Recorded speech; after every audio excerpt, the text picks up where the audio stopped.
Hey guys, and welcome back to another vlog of my China Diaries. And today we're going to the China National Arts and Craft Museum in Beijing, China. And I know I said that summers here in Beijing can be up to 40 degrees, but on rainy days it can be cold as 19 degrees, and I was actually feeling the cold today. It was raining, it was pouring, but you know what? It was a great day to visit the museum. Opposite the museum we were visiting was China's Military Museum, and it's one of 6,000, well, actually over 6,000 museums recorded here in China, and they're actually known to be one of the biggest museums in the world. Before entering the museum, we had to have a mandatory security check. So they're just checking our bags and our clothes just like they do with the airport. And now once we're in, we can see how big the museum is. They have a lot of visitors, mostly local tourists, visiting the museums and checking out the artifacts and the performances that they have on display.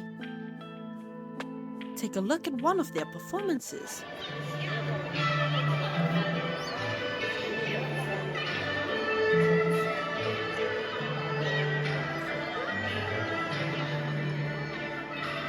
Once the performers were done performing, they took a little rest, and I took it as an opportunity to get a picture with them.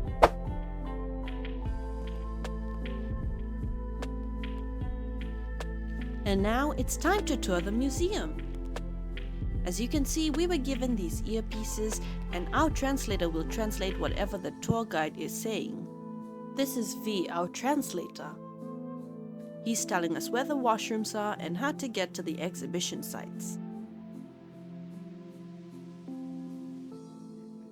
It's time to go to the exhibition site, but on the side you can see more performances happening and people are very intrigued by them. Inside this exhibition are permanent exhibitions, meaning that arts and crafts displayed here are always on display at the museum. What you're about to see are some of the biggest jade sculptures ever. I don't think I've ever seen such big sculptures in my life, but just take a look at this one. This is a jade pagoda, and it's entirely hand-carved. And so is this one, and it's supposed to resemble two sides of a mountain. And as you can see, they have very intricate details, even small deers, trees, buildings, and people. This one needs no explanation because it's a jade flower basket.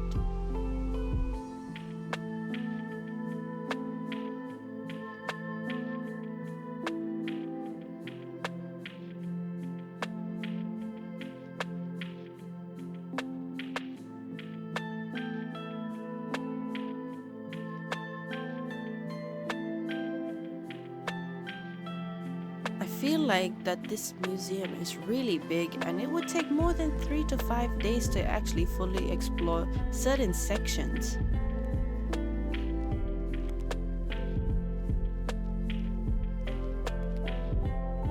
This may be one of my favorite embroidery pieces yet, because as you can see, on one side there is a woman behind a curtain, but on the other side we can see from the woman's point of view of her looking and longing outside the veil.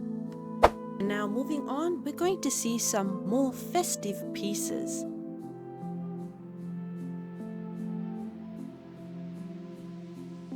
Here we have a very popular paper cup, which is usually used in festivals by children. And here we are wanting to take a turn at holding the cup. China is quite big on their theater and performances, and here we can see some theater robes. Moving on, here we have a traditional wedding carriage. Until now, China is still using wedding carriages, and they usually rent it out for really expensive touring weddings. It's quite similar to the Indian mandap. At the museum, they also have the wedding attire with very intricate and detailed designs. This is usually worn by the Chinese bride.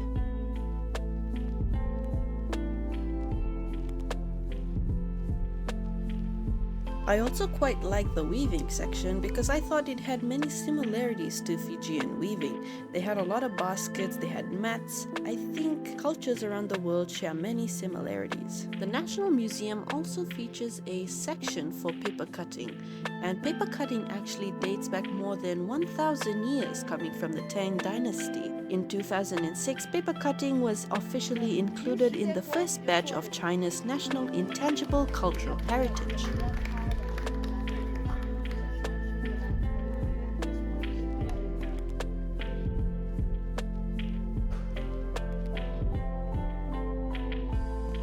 Paper cuttings for things such as the Chinese zodiac, landscapes, and sceneries are quite popular.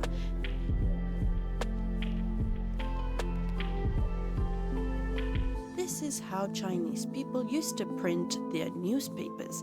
They used these stamps with the Chinese characters engraved on it, then they would print it on paper and send letters.